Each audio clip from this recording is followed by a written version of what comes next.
Poetry is an integral part of Sufi tradition, as it expresses the essence of the seeker's journey toward knowing God. There are many Sufi poets. One of the most famous, Jalaluddin Rumi, founder of the Mevlevi order, has recently become the best-selling poet in North America. Here is this week's poem.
Sufism is teaching us that all these electrons, they want to collide back into the nucleus. That's why there's 7 rings on the electron and 7 levels of paradise, 7 levels of heaven. Means that our outer form, our electron is in complete desire and love to reach back towards its reality.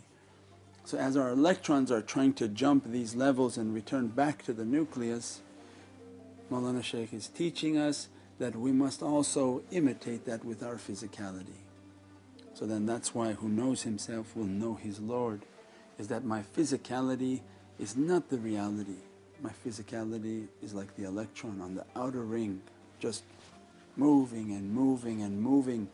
Once it realizes that it must seek that Divine Presence, that Divine Presence is within me, the power of the soul is within me, and I begin to traverse these levels of reality towards that inner reality, that Divine Presence within ourselves, which is the secret of the soul, the secret of that energy.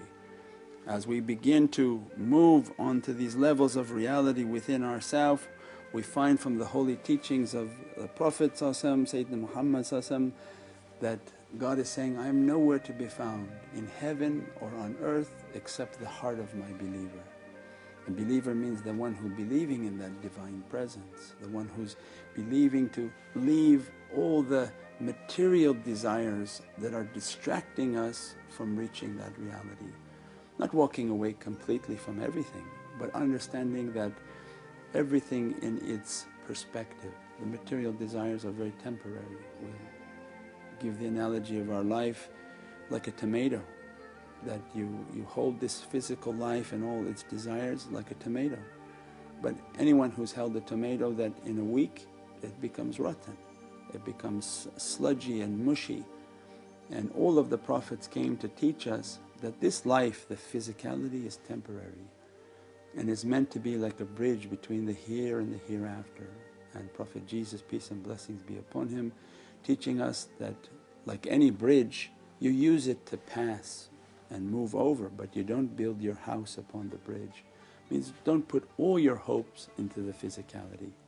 We become trained to use the physicality to reach that Divine Presence, taming the physicality, controlling the physicality so it's a horse that the soul can ride to take me to holy associations, to take me on pilgrimages, to take me towards my meditation and my spiritual practices.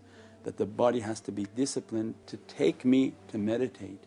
The mind has to be disciplined that at that time what is it going to focus on, because the mind also has to be given something to focus on. So then in our teaching is focus the mind on that ocean of power, that ocean of light, and return yourself back to that ocean of power.